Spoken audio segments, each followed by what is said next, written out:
Download aplikasi Bekal Islam dan kunjungi web bekalislam.com.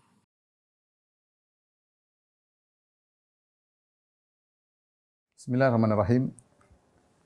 Innal hamdalillah nahmaduhu wa nasta'inuhu wa nastaghfiruhu wa natubu ilaihi wa na'udzu billahi min syururi anfusina wa sayyiati a'malina.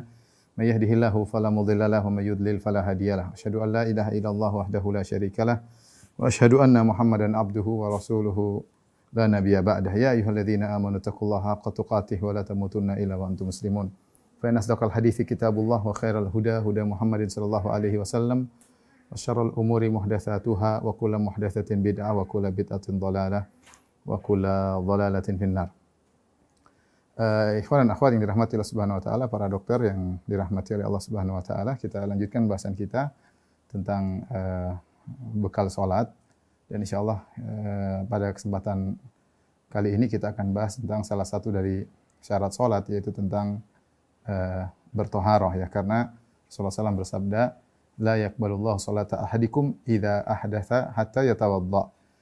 Allah tidak akan menerima salat seorang dari kalian jika dia berhadas sampai dia berwudu, ya. Kemudian juga Rasulullah SAW bersabda, la tuqbalu salat bi ghairi tahur, bahwasanya salat tidak diterima kalau tanpa bersuci. Demikian juga Allah berfirman, ya ayyuhalladzina amanu idza qumtum ila sholati faghsilu wujuhakum. Wahai orang yang beriman, jika kalian hendak salat maka berwudulah. Baik, kita akan bahas sekaligus supaya tidak bingung. Jadi saya langsung akan bahas tentang wudu, mandi besar dan tayamum, ya. Baik. Kita akan bahas tentang toharah, ya. Toharah. Bersuci, ya. Kenapa dibahas sebelum sholat? Karena dia adalah syarat dari syarat sholat. Kita tahu syarat sholat ada syarat sah sholat, ada syarat wajib sholat, ya. Nanti akan kita jelaskan. Syarat sah sholat diantaranya bersuci, diantaranya menghadap kiblat, diantaranya berniat, diantaranya menutup aurat, ya. Itu diantaranya syarat-syarat sholat. Diantaranya adalah bersuci.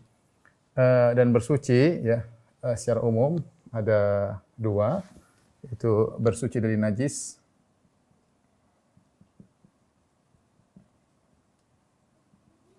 kemudian bersuci dari hadas, ya.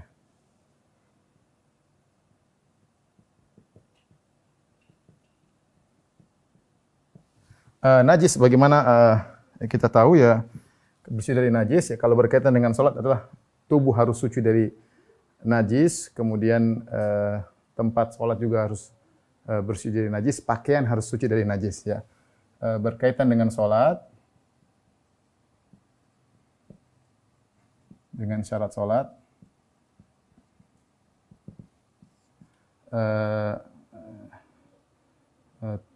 badan, ya, suci dari najis. Kemudian juga pakaian suci dari najis. Kemudian tempat sholat, ya. Tempat sholat juga suci dari najis. Kita tidak akan bahas tentang bahasan masalah najis, tapi intinya kalau ada najis, ya, kita bersihkan, ya, dengan air misalnya, ya, sehingga najis tersebut bersih. Taib. Ini diantara syarat sholat. Di antara syarat sholat adalah bersuci dari hadas. Hadas yaitu kondisi yang tubuh yang membuat seorang tidak bisa melaksanakan ibadah tertentu, seperti tidak bisa sholat, tidak bisa tawaf misalnya, ya, menurut pendapat sebagian ulama, ya. Baik. Adapun bersih dari hadas, maka kita tahu hadas ada dua, ya.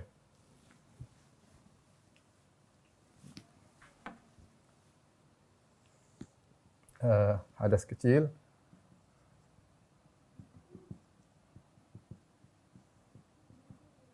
hadas kecil, kemudian yang kedua bersuci dari hadas besar.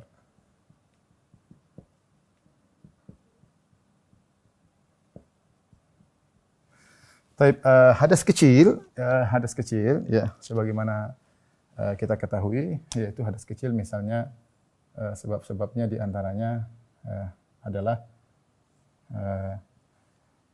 BAB, ya. kemudian buang air kecil atau BAK ya.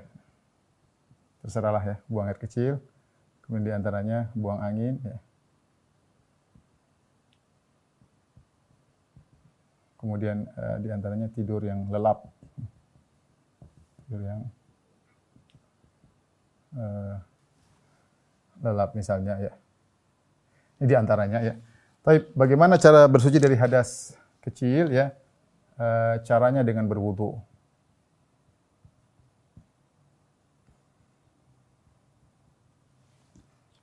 Kemudian juga di antaranya adalah keluar mani, keluar madhi, keluar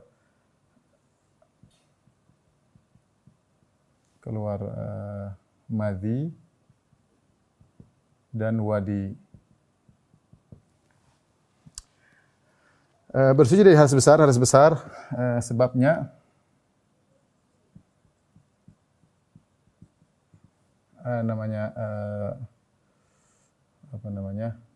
keluar air mani, baik sengaja maupun tidak sengaja ya. Baik sengaja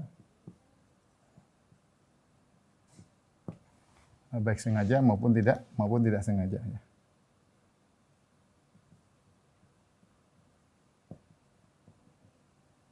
Tidak sengaja misalnya apa? Misalnya mimpi ya. Adapun sengaja misal dengan berhubungan dengan cara yang halal, dengan berhubungan seksual atau dengan cara tidak halal seperti dengan istimna atau onani ya. Kemudian di antara sebabnya juga adalah berjima ya. Meski tidak keluar air mani. Meski tidak ejakulasi. Kemudian ya yang ketiga adalah bersih dari haid.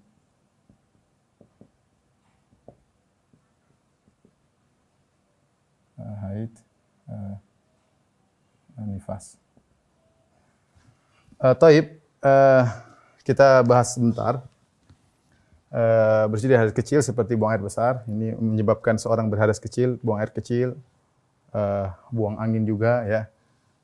Dalam bahasa ada fusa, ada durat. Kalau fusa itu buang angin tanpa ada suara. Kalau durat dengan ada suara. Tidur yang lelap, tidak semua tidur membuat seorang berhadas.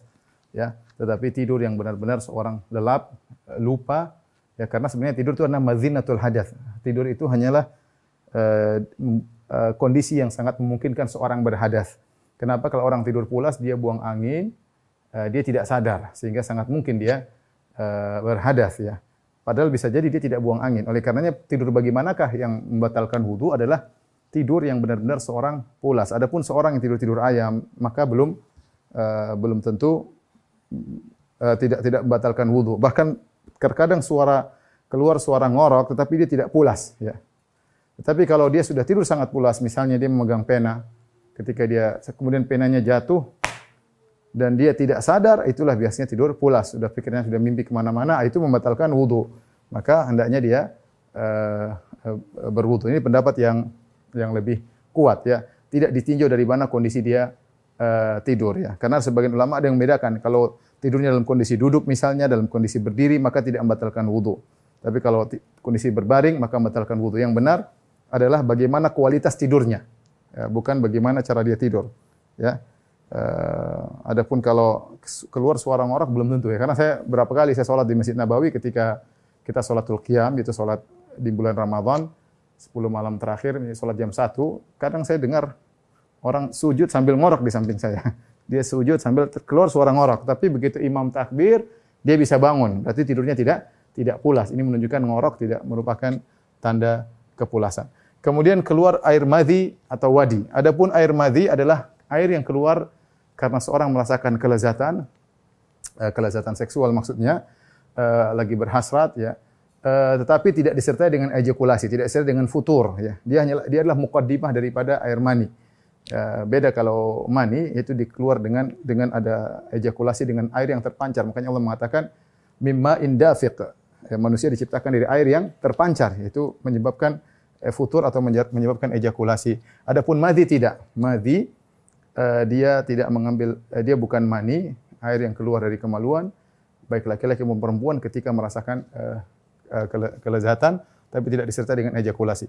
Adapun wadi adalah air yang keluar sebelum kencing atau sesudah kencing, dan dia hukumnya seperti air kencing. Hukumnya seperti air kencing, maka membatalkan wudu, menjadikan seorang berhadas, ya, menjadikan seorang berhadas. Adapun madhi, kalau wadi hukumnya najis, adapun madhi maka ada khilaf di kalangan para ulama tentang hukum madhi apakah najis atau tidak. Pendapat yang lebih kuat atau jumhur ulama dia najis. Kalau dia najis pun maka khilaf lagi apakah dia najis yang biasa atau najis mukhaffafah.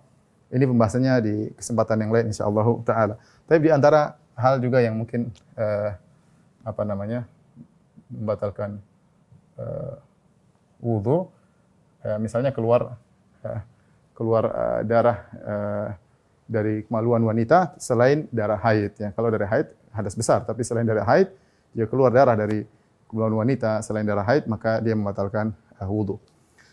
Membatalkan wudu hadas kecil. Baik, kita beralih sebab-sebab hadas besar. Hadas besar sebabnya adalah keluar air mani, baik sengaja, misalnya berhubungan seksual atau dengan onani, masturbasi, ataupun tidak sengaja seperti mimpi, ya. Baik laki-laki maupun perempuan, hukumnya sama. Oleh karenanya ada seorang wanita datang kepada Nabi SAW, kalau tidak salah Ummu Sulaim, dia berkata radhiyallahu anha, ya Rasulullah, hal alal mar'ati min ghuslin idza hiya talamat? Ya Rasulullah, apakah seorang wanita wajib mandi junub, mandi besar jika dia bermimpi, yaitu berhubungan? Maka Nabi SAW berkata, na'am idza ra'atil ma'.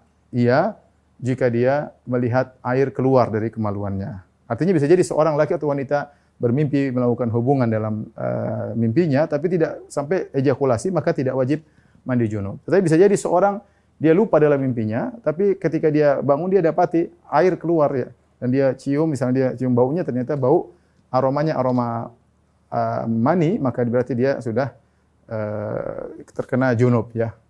Mani hukumnya tidak najis. Pendapat yang lebih kuat mani tidak najis, ya. Ini tidak najis. Beda dengan madhi dan wadi, ya. Ini kalau ini najis, ya. Adapun mani tidak najis. Kemudian di antara hal yang menjadikan seorang hadas besar adalah berjima, meskipun tidak mengalami ejakulasi. Berjima secara bahasa Arab artinya iltiqa al-khitanain, yaitu jika tempat khitan laki-laki bertemu dengan tempat khitan wanita. Gampangannya, jika kepala zakar lelaki tenggelam secara utuh, bukan seluruh zakar, tapi bagian kepala zakar tenggelam dalam kemaluan wanita, maka telah terjadi jima. Meskipun tidak terjadi ejakulasi, telah terjadi jima, maka dia wajib mandi junub. Adapun jika kepala zakar tidak tenggelam seluruhnya, hanya seperduanya atau sepertiganya, kepala zakar tidak tenggelam semuanya dalam kemaluan wanita, maka belum dikatakan jima. Dikatakan jima jika ketemu dua tempat sunat laki dan wanita, meskipun tidak keluar air mani, maka telah wajib untuk mandi junub. Nabi SAW mengatakan, idzal taqa al-khitanani faqad wajabal ghuslu. Jika telah bertemu dua tempat khitan, maka wajib mandi junub. Dalam hadis yang lain kata Nabi SAW, idza jalasa baina syu'abihal arba' thumma jahadaha faqad wajabal ghuslu wa illam yunzil. Jika seorang laki telah duduk di antara kedua cabang wanita, itu di antara dua pahanya dan kedua tangannya, summa jahadaha, kemudian dia melakukan penetrasi, yaitu dia melakukan hubungan, maka faqad wajabal ghuslu, maka telah wajib mandi junub, wa illam yunzil, meskipun tidak terjadi ejakulasi, ya. Meskipun tidak terjadi ejakulasi. Kemudian yang ketiga, bersih dari haid dan nifas, ya, atau haid dan nifas, ya. Kalau dia ingin bersih, maka dia hendaknya mandi besar, ya.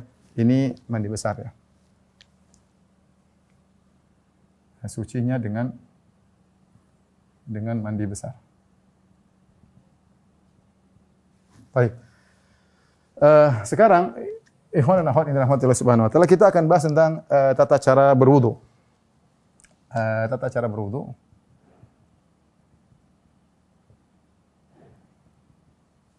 Tata cara wudu ada dua, ya. Kalau kita bilang tata cara minimal, ya. Minimal.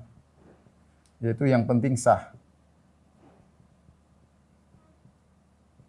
Yang kedua adalah tata cara optimal ya. Itu sesuai dengan sunnah, yaitu melakukan sunnah-sunnahnya. Dengan melakukan sunnah-sunnahnya. Nah, demikian juga nanti kita bicara mandi juga demikian. Ada mandi minimal yang penting sah dan ada mandi optimal. Taib. Adapun tata cara minimal yang penting sah, maka yang pertama adalah berniat. Tentu ini ada khilaf di kalangan ulama, tapi yang benar dia adalah hukumnya wajib bagi orang berwudu, berniat. Kemudian yang kedua adalah mencuci anggota wudu yang disebutkan dalam ayat.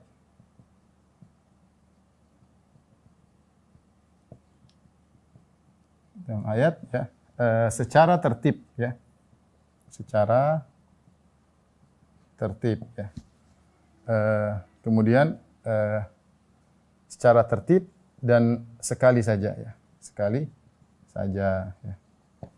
Baik. Anggota wudu yang disebutkan dalam ayat secara tertib yaitu apa? Yaitu ya ayyuhalladzina amanu idza qumtum ila sholati faghsilu wujuhakum. Yang pertama adalah membasuh wajah. Ya, yang kedua adalah faghsilu wujuhakum wa aydiyakum ya. Kedua tangan hingga siku. Kemudian yang ketiga mengusap kepala. Yang keempat membasuh kedua kaki. Membasuh kedua kaki hingga mata kaki. Ilal ka'bain. Kata Allah Subhanahu wa taala dalam surat Al-Maidah ayat 6, ini surat 6 ayat 5 ayat 6.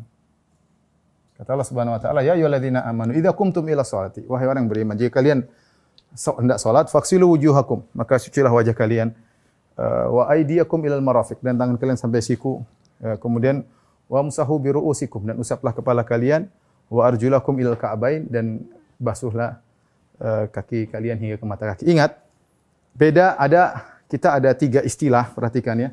Ada 3 istilah, ada namanya menggosok, dalq, tadlik. Kemudian ada namanya membasuh, mencuci, al-ghusl. Yang ketiga adalah al-masah, ya. Jadi kalau saya ingatin aja, ini ada istilah ya, tolong perhatikan. Ada namanya ad-dalq, itu menggosok. Kemudian ada namanya al-ghuslu, itu membasuh. Ada namanya al-mashu, mengusap. Apa bedanya ketiga ini? Ya. Adapun perhatikan, mengusap khusus kepala. Ini bagian apa? Kepala. Al-ghuslu bagian anggota tubuh yang lain, bagian anggota wudu yang lain. Ad-dalq menggosok. Kalau membasuh dijelaskan oleh Ibnu Hajar rahimahullah adalah jarayanul ma, yaitu mengalirnya air. Jadi kita kalau membasuh, kita cukup mengalirkan air, maka sudah sah. Ya. Jadi kalau misalnya kita kasih gampangan, kita wudu ya, kita buka keran, kemudian kita cuma kasih kaki atau taruh tangan gini, yang penting kena semua, air mengalir, sudah sah. Meskipun kita tidak menggosok. Ya, menggosok ini dianjurkan, namun tidak wajib. Yang wajib membasuh. Yaitu jaroyanul ma, air mengalir. Air mengalir maksudnya air mengalir di kulit kita. Ya, makanya untuk kita membantu kita mudahkan begini ya, sehingga airnya kita alirkan ya. Ya, tapi seandainya kita gini-gini aja sudah cukup ya. Jadi tidak harus digosok bagus agar kita bisa memastikan air kena seluruh anggota tubuh, tapi seandainya kita cuma mengalirkan air maka sudah sah. Makanya jika seorang memasukkan tangannya misalnya dalam ember, sudah jelas air mengalir di tangannya, maka sudah sah. Kalau dia menggosok lebih baik ya, tetapi tidak wajib. Adapun al-mashu, jadi kalau ini aliran air, kalau al-mashu yaitu kita basahkan tangan kita, tapi jangan ambil air, cuma dibasahin doang. Ini perlu untuk apa? Perlu untuk mengusap kepala dan juga nanti kalau kita mengusap dua khuf. Jadi bukan kita ambil air, kalau ambil air itu untuk membasuh, mencuci kalau bahasa kita. Adapun al-mashu cuma yang penting tangan basah, kemudian kita untuk menggosok kepala kita ya. Menggosok kepala kita. Ya, ini mungkin bedanya antara adalq, al-ghaslu dan al-mashu. Ini buat kepala, ini kalau ini lebih baik tapi tidak wajib. Ini tidak wajib. Ini tidak wajib. Makanya kalau ada seorang kemudian membasuh di kepala salah diambil air, kemudian ini salah karena di kepala yang disuruh bukan membasuh tapi mengusap. Perlu dibedakan mengusap, membasuh dengan menggosok. Dari sini kalau kita misalnya lagi umrah, kemudian kita mengambil nggak ada air, kemudian kita ambil semprot-semprot itu, kita wudu, maka tidak pas ya. Kita harus semprot air yang banyak sehingga airnya mengalir. Adapun cuma ada air yang cuma nempel gitu, maka tidak ada air yang mengalir. Syaratnya harus air mengalir. Kayak spray, kayak parfum. Itu tidak sah. Karena air tidak mengalir. Karena disebut dengan al-ghuslu, kata para ulama, jaroyanul ma, air yang mengalir. Maka kalau kita ambil pakai aqua baru kita alirkan. Nah, itu oke. Tapi kalau cuma spray, ya, itu tidak sah karena tidak mengalir air tersebut. Ini perlu kita ketahui. Ya. Taib. Sekarang kita bahas, kita masih bicara tentang tata cara wudu minimal yang penting sah. Taib, perhatikan di sini. Sekarang bagaimana cara berwudu? Pertama, langsung ya. Jadi kita berniat, langsung kita ambil air. Pokoknya niat. Tidak usah bilang bismillah, tidak usah cuci tangan sebelum, nggak usah. Ini kita bicara wudu minimal. Kapan kita perlukan? Ya mungkin kalau air sedikit kita perlukan. Ya kita kenapa perlu bicara wudu minimal? Agar kita tahu mana ya wudu kita yang penting sah. Contoh kita di pesawat, kita butuh air yang sedikit. Jangan kita wudu yang sempurna, airnya banyak. Kita cuma punya air sedikit, maka kita wudu yang minimal yang penting sah. Atau kita buru-buru, kepingin dapat rakaat, maka kita wudu secukupnya agar kita dapat rakaat pertama misalnya. Ini contoh, jadi kita ngerti wudu minimal pentingnya tadi. Di antaranya saya contohkan ketika di pesawat dan ketika kita ingin segera mendapat rakaat tidak ketinggalan. Baik, bagaimana caranya? Berniat ingin berwudu, kemudian membasuh wajah. Basuh wajah sekali saja, jadi ambil air, kemudian basuh wajah. Apa itu wajah? Wajah adalah dimulai dari tempat tumbuhnya rambut, ya, sampai di sini. Ini namanya wajah ya. Ini namanya wajah ya. Kemudian dari sini, depan telinga sampai sini. Di belakang telinga bukan wajah. Di sini bukan wajah. Di belakang dagu bukan wajah. Jadi wajah adalah ma yatawajjahu bihi atau ma yuwajjih bihi al-insan. Itu di mana dia kalau dicermin dilihatlah itu wajahnya. Jadi di sini ini namanya wajah. Jadi kalau seorang mencuci wajah maka dia berusaha kena semuanya. Kena semuanya ya. Kena semuanya ya. Kena semuanya. Sudah sekali sudah sah, sudah cukup. Mata enggak perlu ya, enggak perlu dibuka kemudian di ini enggak perlu. Meskipun dilakukan oleh Ibnu Umar ya, mungkin dia punya ijtihad tapi tidak dilakukan oleh Nabi sallallahu alaihi wasallam. Demikian Ustaz, kalau misalnya orang rambutnya enggak ada, ternyata asla botak di sini. Apakah harus kepalanya? Enggak. Cukup kira-kira rambutnya tumbuh di sini. Adapun yang di atas maka tidak perlu itu karena itu bagian kepala. Itu bagian kepala ya. Itu bagian kepala. Jadi itulah wajah ya. Itu yang harus dicuci ya. Itu harus dibasuh sekali sudah cukup. Kemudian yang kedua dia mencuci kedua tangan. Dua tangan dari sini, dari ujung jari ya, ujung jari sampai sini. Mau dari sini ke bawah, dari sini ke sini enggak ada masalah. Yang penting tangannya kena semua air. Ya, dia kenakan sekali sudah cukup. Sikunya masuk, sekali kena air. Kanan, kiri dulu, kanan juga enggak ada masalah. Kalau kita bicara sah, kanan kiri, kanan dulu baru kiri sunnah, tidak wajib. Tapi kita berusaha kanan dulu baru kemudian kiri. Kemudian kiri. Ingat kalau ada cincin kita biar kena bagian air, kemudian kita sekali sudah cukup.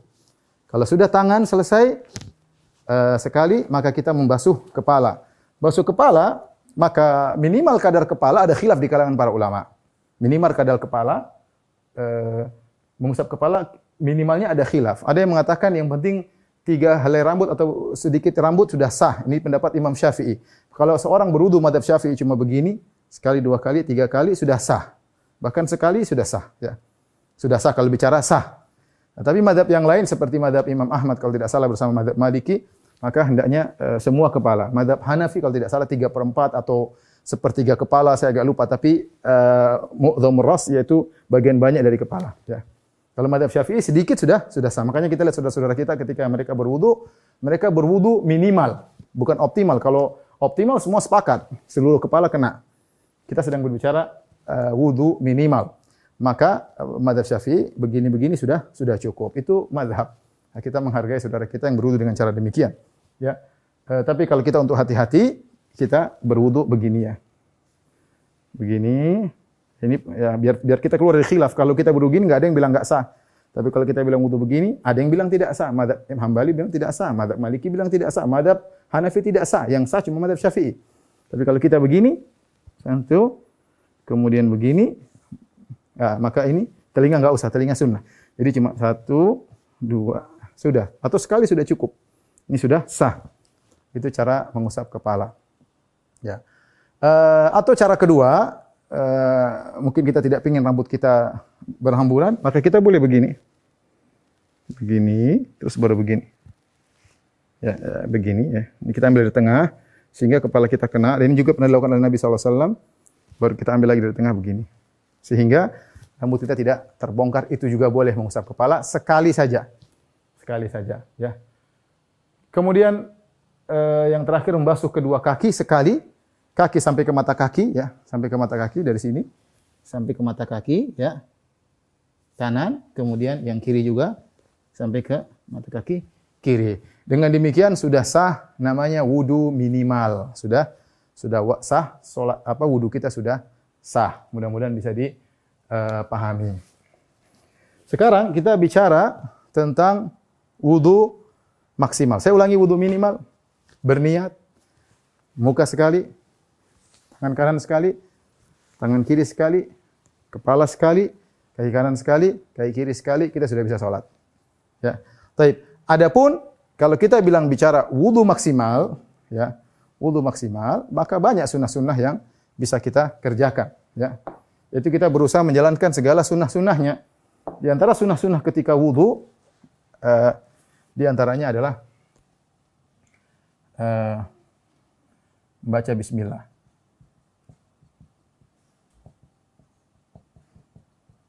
Kemudian mencuci kedua tangan hingga pergelangan.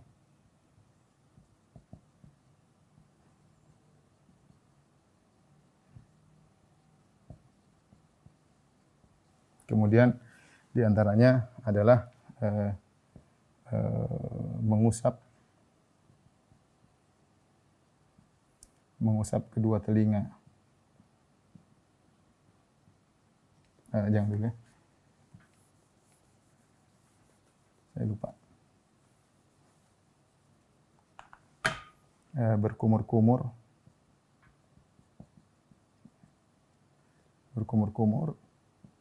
Istinsyak. Dan istinsar. Istinsyak menghirup air di hidung, istinsar mengeluarkan air dari hidung. Ya. Kemudian bagian wajah itu mengusap telinga, mengusap kedua telinga.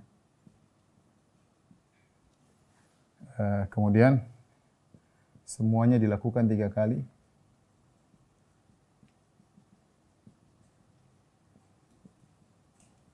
Kecuali kepala sekali. Kepala hanya sekali menurut jumhur ulama. Adapun mazhab Syafi'i kepala juga 3 kali. Tapi yang benar saya lebih condong bahwasanya cukup sekali. Inilah artinya ketika kita wudu dengan optimal, dengan sunnah, maka kita lakukan ini. Kemudian terakhir juga jangan lupa membaca doa setelah wudu.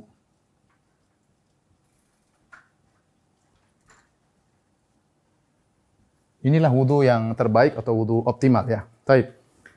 Bagaimana caranya? Sekarang kita kerjakan ya. Pertama, kita berniat wajib, sudah jelas, harus.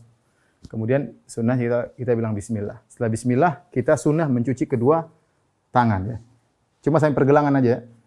Cuci kanan, kiri, tiga kali. Kanan, kiri, tiga kali. Sudah 3 kali, ini hukumnya sunnah. Tidak dilakukan, nggak ada masalah. Ya, tapi sunnah kita kerjakan. Setelah itu kita mulai berkumur-kumur.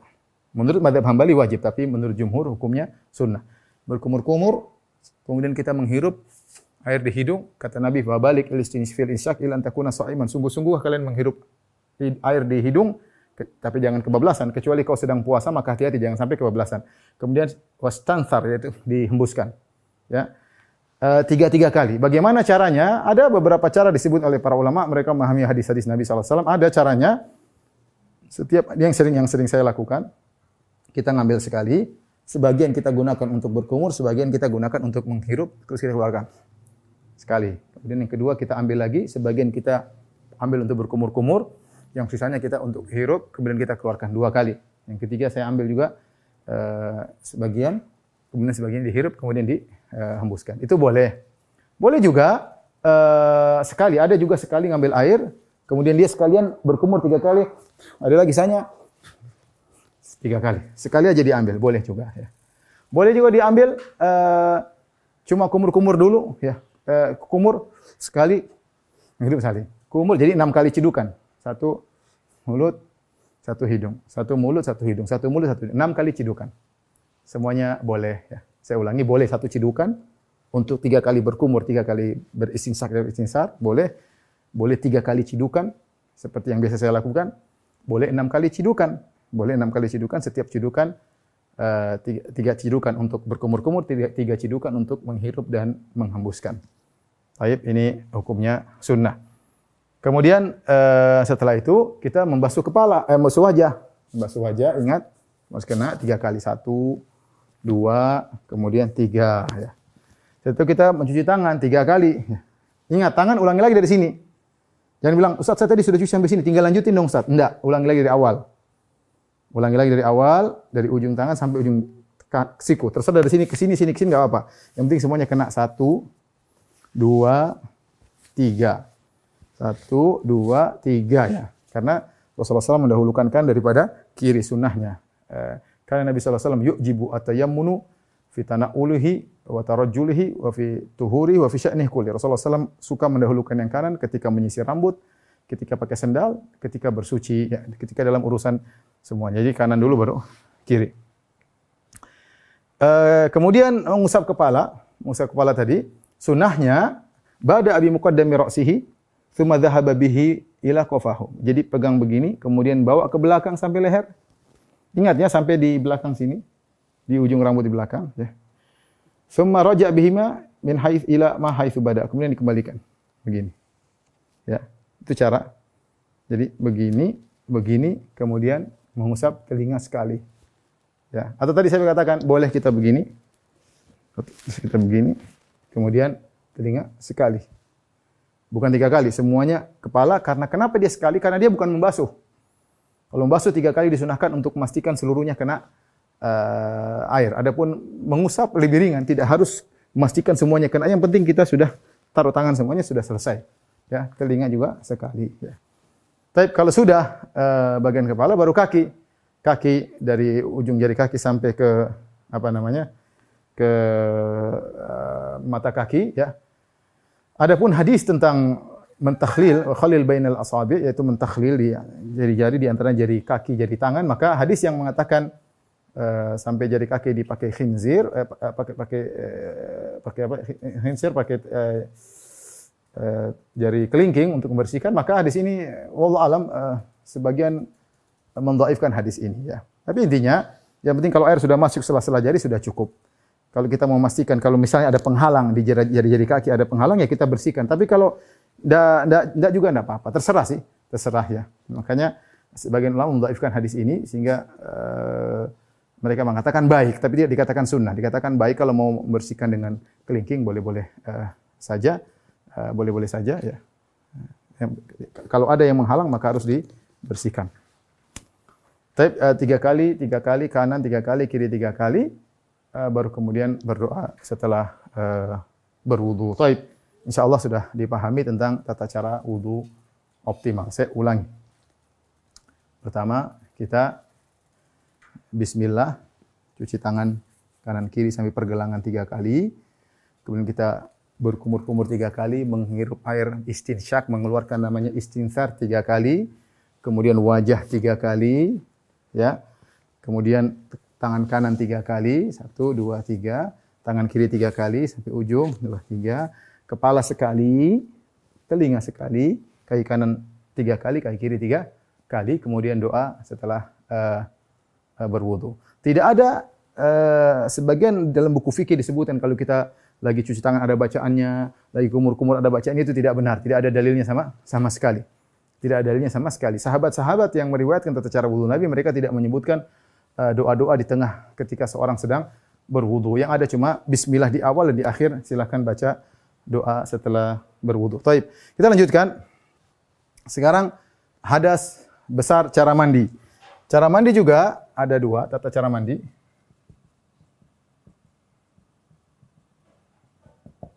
Ada minimal, ada optimal ya. Minimal, yang penting sah.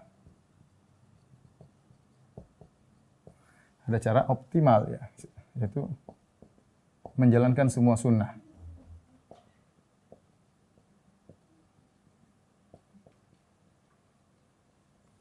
Adapun minimal yang penting sah, maka yang penting berniat.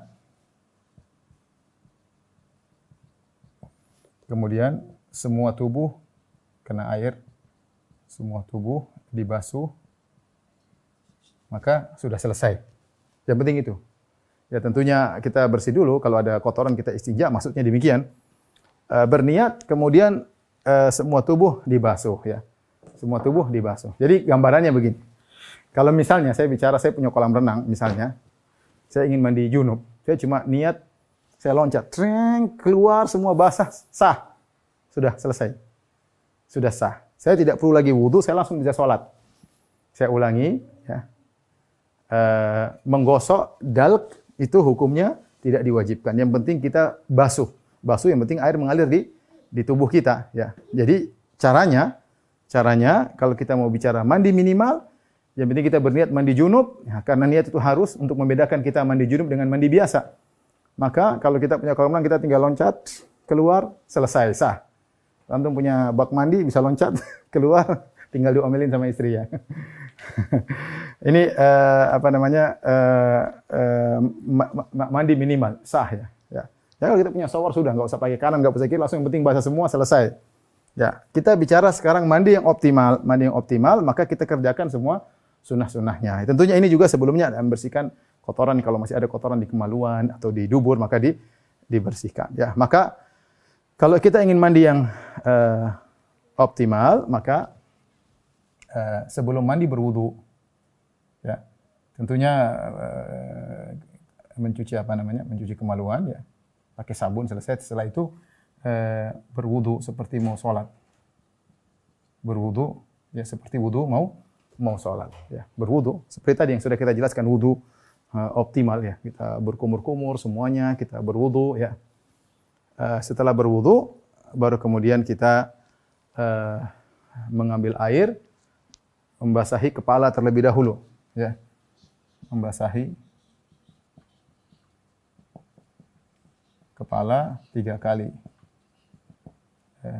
Sambil digosokkan ya agar masuk ke dalam, sambil digosok-gosok. Ya. Bagi wanita yang mengkepang rambutnya, selama air tersebut masih bisa mengenai kulit kepala, maka tidak wajib untuk dilepas. Dilepas bagus, tapi tidak wajib untuk dilepas. Oleh karenanya, di antara kesalahan para wanita menyangka bahwasanya mandi junub harus keramas, tidak harus keramas ya. Apalagi sampo tidak ada ya. Aduh, gimana tidak ada sampo saya nggak bisa mandi junub. Nggak usah pakai sampo, nggak ada masalah. Yang penting rambut, kulit kepala basah. Seandainya mengkepang rambut tapi kulit kepalanya bisa kena air, maka tidak perlu dilepas. Memang datang dalam hadis tidak harus dilepas. Kalau mau lepas oke, lebih baik. Tidak dilepas juga tidak jadi masalah. Kecuali ikatannya sangat kuat sehingga kalau siramin air nggak kena kulit kepala maka itu harus dilepas ya.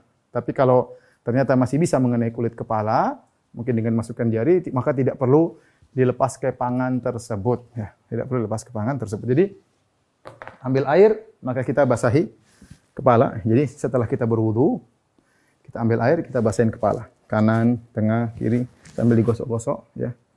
Setelah pakai sampo bagus, enggak juga enggak apa-apa. Kemudian setelah itu, baru kita basahi tubuh sebelah kanan. Ya. 3 kali. Kemudian tubuh sebelah kiri. 3 kali, baru kita mandi sisanya ya. Kalau shower ya tinggal gampang. Shower tinggal sebelah kanan, kemudian sebelah kiri, baru kemudian seluruh tubuh ya. Kemudian selesai. Tidak perlu berwudu lagi ya, karena kita pun mandi yang minimal saja, hadas kita sudah hilang, tidak perlu berwudu. Saya berniat kemudian ceburkan di dalam kolam, kemudian saya keluar sudah basah semua tubuh saya langsung sholat boleh ya. Apalagi kita sudah berwudu sebelumnya. Taruhlah ikhwan ternyata kita batal di tengah kita mandi ya. Ya hati-hati kita setelah mandi kita mau salat wudu lagi. Kita wudu lagi. Wallahu alam bisawab. Ini kira-kira yang berkaitan dengan mandi junub. Seandainya setelah kita mandi junub ternyata kita sudah pakai pakai handuk, terus kita periksa ternyata masih ada air mani yang keluar lagi dari kemaluan kita, maka tidak perlu mandi junub lagi. Karena tidak ada ejakulasi kedua, kecuali kalau ada ejakulasi kedua baru kita mandi. Tapi kalau ternyata cuma sisa air mani yang keluar, maka tidak perlu, tinggal kita cuci saja bagian kemaluan tersebut, tidak perlu kita mandi junub, tidak perlu mandi junub lagi, tidak perlu mandi junub lagi. Baik. Ini sekarang kita bahas tentang menggunakan al-khuffain, menggunakan al-khuffain. Tolong dihapus deh. Tayyib, ikhwan dan akhwat yang dirahmati Allah Subhanahu wa taala, kita bahas sekarang tentang bagaimana menggunakan al-khuffain ya. Al-khuffain adalah menggunakan sepatu atau menggunakan kaos kaki ya, jawroban, menggunakan kaos kaki yang menutup mata kaki. Sepatu tersebut menutup mata kaki atau kaos kaki tersebut menutup mata kaki. Adapun kalau tidak menutup mata kaki maka tidak boleh, harus dilepas ketika berwudu. Tapi kita kaos kaki yang menutup mata kaki atau sepatu yang menutup mata kaki. Syariat memberikan kita keringanan tentang masalah mengusap kaos kaki atau mengusap sepatu. Yaitu jika seorang berwudu, syaratnya seorang sebelum memakai kaos kaki atau sepatu, dia berwudu terlebih dahulu. Fa inni adkhaltuhuma tahiratain. Sebenarnya dalam hadis ya. Hadis Al-Mughirah kalau tidak salah, Nabi SAW mengatakan bida'huma fa inni adkhaltuhuma tahiratain. Biarkan, jangan lepas sepatuku, sungguhnya aku memakainya ketika aku dalam kondisi suci.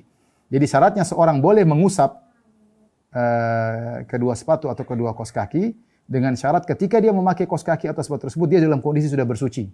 Sudah berwudu atau sudah mandi junub maka dia pakai. Kalau dia sudah dalam kondisi bersuci, kapan dia, ini secara ringkas saja ya, sebenarnya pembahasan panjang. Kapan dia batal dari wudunya, misalnya saya naik pesawat. Kemudian sebelum naik di pesawat saya sholat dulu, kemudian saya berwudu, kemudian saya pakai kaos kaki, kemudian saya naik pesawat. Ketika saya naik pesawat, nanti kalau saya batal di pesawat, saya ingin sholat, maka saya tidak perlu untuk mencuci kedua kaki lagi. Bagian atas saya berwudu biasa, apalagi saya berwudu minimal, sekali-sekali aja. Kemudian bagian kaki tinggal diusap. Cara mengusap kaki begini, kita taruh kaki begini, kita usapin tangan kanan di atas kaki kanan, begini, tangan kiri di atas kaki kiri. Itu cara mengusapnya. Coba window, mungkin dia.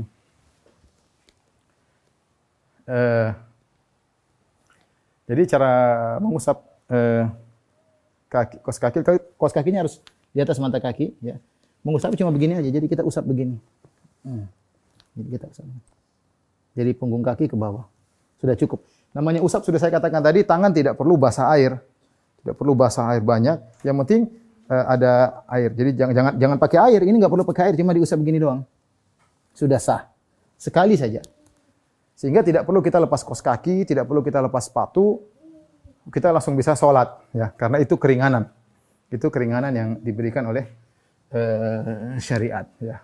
Caranya mudah insya Allah. Jika Anda tidak melepas-lepas sepatu, maka diusap sepatu. Tapi kalau Anda melepas sepatu, maka yang diusap kaos kaki. Yang diusap adalah kaos kaki. Ini sangat penting kalau kita bersafar. Kalau Indonesia mungkin tidak begitu penting, tapi kalau kita bicara di daerah yang musim dingin, kita sangat membutuhkan hal tersebut. Karena kalau kita sering mengenakan air ke kaki, maka kita kedinginan ya. Makanya pakai kaos kaki tebal sudah kita boleh mengusap ya. Sampai kapan kita boleh mengusap? Dibedakan antara yang mukim dengan musafir. Kalau yang mukim, dia boleh mengusap selama 24 jam. Dia nanti batal kedua, sholat lagi usap aja. Nggak usah dibuka kaos kakinya. Nggak usah dibuka khufnya. Sampai 24 jam. Adapun kalau musafir maka dia boleh 3 hari. Boleh 3 hari. Nggak usah dilepas-lepas ya. Meskipun bau. Nggak usah dilepas 3 kali. Yang penting selama 3 hari. Kalau sudah 3 hari, maka dia harus lepas. Dia harus wudu seperti biasa lagi. Pakai lagi 3 hari lagi, enggak ada masalah. Selama dia musafir. Kalau mukim cuma sehari. Kecuali kalau junub, maka tidak boleh mengusap. Kalau junub tidak boleh mengusap, maka harus dilepas. Kalau junub tidak boleh mengusap, tapi harus dilepas. Taib. Demikian juga wanita yang berkhimar, dan saya ada tulisan khusus tentang masalah ini, wanita yang pakai jilbab, yang jilbabnya susah untuk dia buka, terutama ketika dalam perjalanan, ketika dia berwudu, dia boleh mengusap bagian luar saja, sudah cukup. Dia boleh mengusap bagian luar, tidak harus dia buka jilbabnya, apalagi repot pasang sana pasang sini, maka cukup dia luar. Rasulullah pernah mengusap imamah. Ya. Taib, kita lanjutkan sekarang tayamum. Ya. Secara ringkas saja, tayamum. Tayamum ini adalah pengganti wudu dan mandi besar. Dari sini kita tahu tayamum adalah untuk hadas kecil dan hadas besar. Ya. Adapun kondisi yang membolehkan tayamum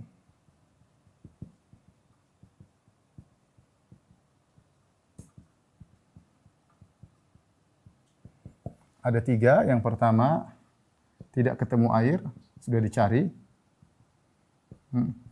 Falam tajidu ma'an, kata Allah Subhanahu wa taala, falam tajidu ma'an fatayammamu. Ya, kalau tidak ketemu air sudah cari. Cari artinya secara wajar, cari ke sana, cari ke sini, bukan berarti harus cari berjam-jam. Artinya ya secara wajar, cari dekat-dekat sini sudah enggak ada air. Tayamum, syariat tidak menyuruh kita bercari berjam-jam sampai berkilo-kilo, enggak. Ya, karena syariat ini untuk memudahkan, bukan untuk menyulitkan. Tidak ketemu air. Yang kedua, takut mendapat mudarat. Misalnya sakit misalnya. Jika menggunakan air.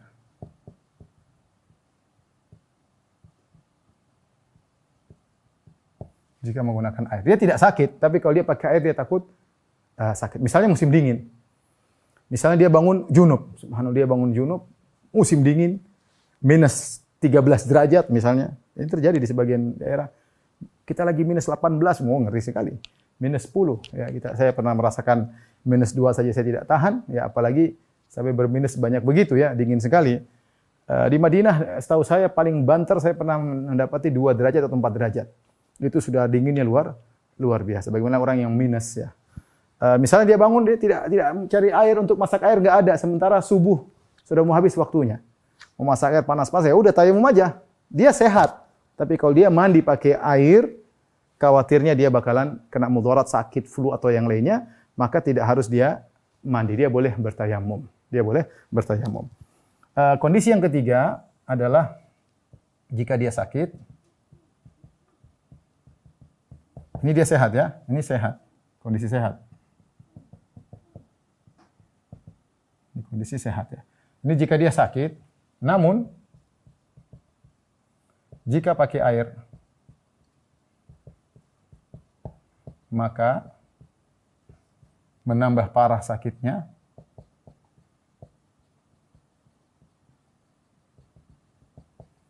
atau menunda menunda kesembuhannya.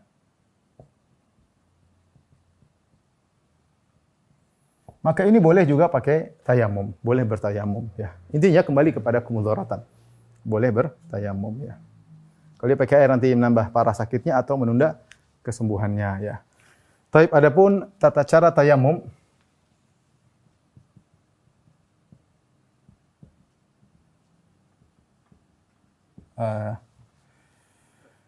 pertama tentu bismillah ya, kita berniat ya. Berniat bismillah, menepuk kedua tangan ke tempat yang ada debunya, yang ada debu atau tanahnya. Kemudian yang keempat, menepis tangan atau meniup untuk mengurangi debu atau tanah yang nempel.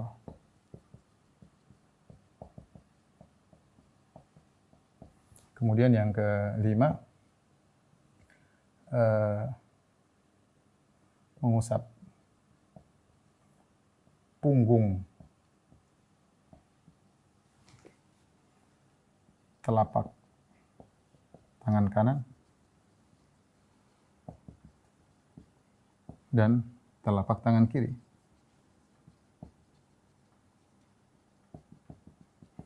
Kemudian keenam, mengusap wajah.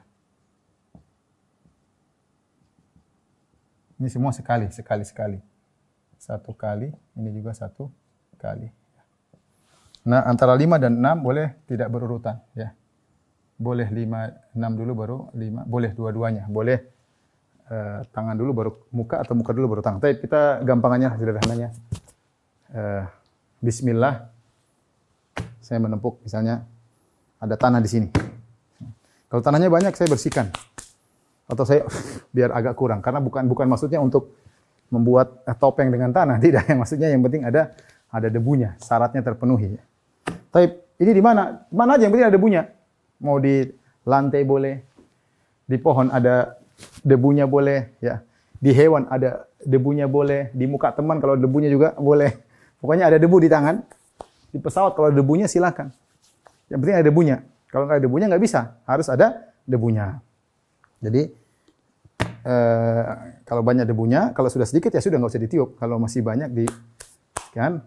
Kemudian caranya nih, telapak kanan dari sini dari punggung ini sekali. Ya, jadi dengan menggunakan telapak tangan kiri mengusap punggung kanan, ya. Kemudian telapak kanan untuk mengusap punggung kiri. Kemudian wajah sekali, sudah. Boleh dibalik setelah kita bismillah, wajah dulu, baru kanan, baru kiri, sudah sah. Ya, sudah sah, itu sudah cukup untuk bertayamum. Datang dalam sebagai riwayat 2 kali tepukan, boleh. Kalau kita lihat debunya kurang, kita tambah lagi. Misalnya buat tangan sudah habis, buat wajah belum ada, tepuk lagi sekali, tidak apa-apa. Nah, dalam sebagian juga riwayat ada mengusap sampai ke siku, tapi tidak wajib. Yang wajib sini ada yang mau nambah, boleh dalam sebagian riwayat, tapi yang penting adalah kanan dan kiri. Sudah, itu namanya tayamum. Dan dia bisa mewakili hadas kecil maupun hadas besar. Bisa mewakili hadas kecil dan hadas besar ya. Taib.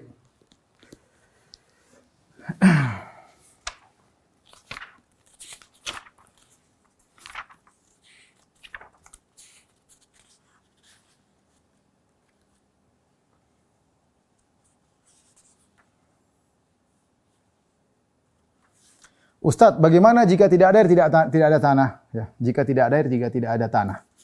Ini pernah dialami oleh sebagian sahabat. Mereka bersafar suatu hari, dan ini dibawakan oleh Imam Bukhari dalam sahihnya. Ketika itu mereka berhenti, ternyata sudah waktu masuk waktu sholat subuh.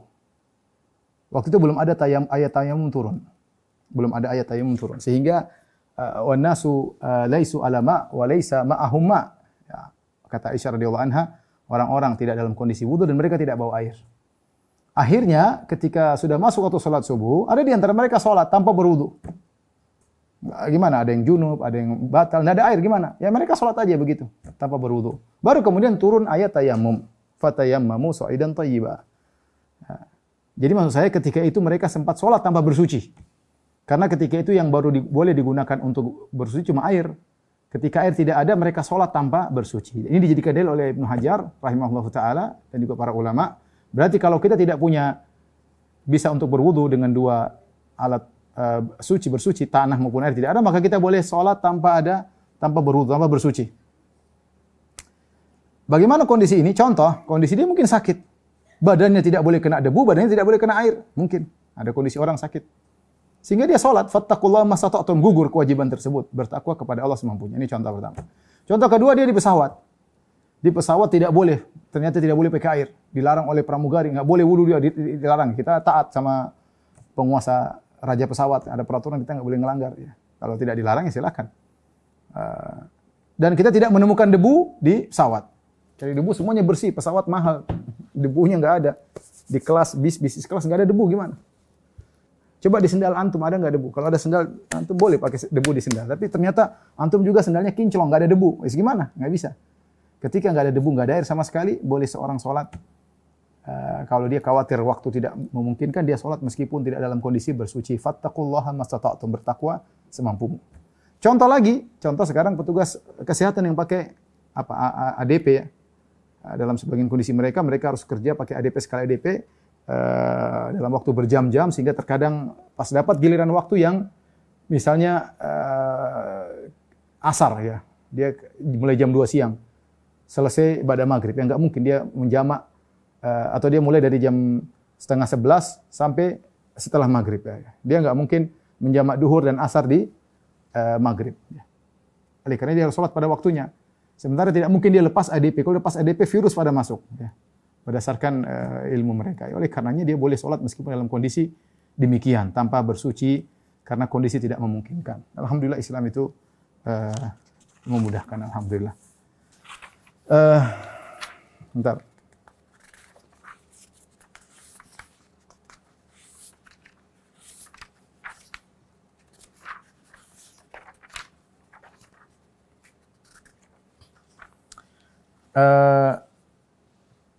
Terakhir kita bahas tentang masalah perban, ya. Perban atau gips, ya. Perban atau gips ini bisa lihat di halaman 103 di buku bekal sholat jilid 1 halaman 103, mengusap jabirah atau perban dan semisalnya. Ya. Maka misalnya ada kondisi luka ada beberapa kondisi. Pertama, luka tersebut dalam keadaan terbuka dan tidak membahayakan baginya jika terkena air. Luka terbuka, tidak diperban, dan kalau kena air tidak jadi masalah, maka harus kena air, baik untuk wudu maupun mandi junub. Yang kondisi kedua, luka tersebut terbuka, akan tapi dapat membahayakan jika terkena air. Dalam keadaan ini wajib untuk mengusap anggota badan tersebut tanpa harus membasuhnya. Jadi kalau ada luka di sini dan dia terbuka, ya sudah kita bagian yang lain, bagian luka tidak usah kasih kena air karena tidak mungkin. Karena kalau kita kasih kena air dia tambah parah atau tambah tidak sembuh-sembuh. Ya. Luka tersebut terbuka dan dapat membahayakan jika dibasuh maupun diusap. Dalam keadaan ini maka cukup diberi dengan tayamum. Ya. Tadi yang pertama, maaf yang kedua, kalau dia luka, bisa diusap, tidak diguyur air, diusap, maka cukup diusap. Ini kondisi kedua tadi, lukanya terbuka tapi bisa diusap. Ya, maka diusap, tapi tidak bisa dibasuh. Kondisi yang ketiga, tidak bisa diusap dan tidak bisa dibasuh. Maka caranya bagaimana? Lukanya terbuka, tidak bisa diusap, tidak bisa dibasuh. Caranya kita bertayamum. Untuk bagian yang ini kita bertayamum. Ini ada khilaf, ada yang mengatakan kita sudah berwudu, misalnya kita punya luka di sini ya, misalnya kita punya luka di sini terbuka. Kita nggak bisa usap, kita nggak, apalagi dibasuh. Caranya bagaimana? Kita berwudu bagian yang lain. Setelah semuanya, terus ini bagaimana caranya? Ada dua pendapat di kalangan para ulama. Ada yang mengatakan yang ini kita ganti dengan tayamum. Ada yang mengatakan ya sudah tidak perlu, ya sudah biarin aja. Fattaqullaha masata'tum. Saya lebih condong pada pendapat yang kedua. Artinya kalau ini luka nggak bisa disentuh air, ya sudah nggak usah. Tidak perlu kita tayamumkan, tidak perlu kita tayamumkan. Tapi ada khilaf, sebenarnya mengatakan karena bagian tidak kena maka harus ditayamumkan. Kondisi yang keempat, luka tersebut tertutup oleh perban atau semacamnya. Dalam kondisi seperti ini, maka yang diusap adalah penutup luka. Ya, kalau ternyata luka kita perban, ya sudah jangan kita guyurin air, ya sudah kita wudu, sisanya tinggal kita usap. Atau kalau kita mandi junub, sisa ini tinggal kita usap sisanya. Ya, gampang. Kalau ada perban, mudah. Perban, ya sudah tinggal kita usap aja. Ya, tinggal kita usap. Ya. Ini berbeda dengan khuf. Kalau khuf ada waktunya, kalau ini nggak ada. Nah, perbannya sebulan, ya sebulannya terus kita usap, tidak ada masalah. Dan kita pakainya nggak harus dalam kondisi suci. Beda dengan kalau khuf. Khuf dipakai harus dalam kondisi suci. Tapi demikian saja rekan-rekan dokter yang dirahmati Allah Subhanahu wa taala. Insyaallah kita lanjutkan pada kajian bulan depan. Kurang lebihnya mohon maaf. Wabillahi taufiq wal hidayah. Assalamualaikum warahmatullahi wabarakatuh.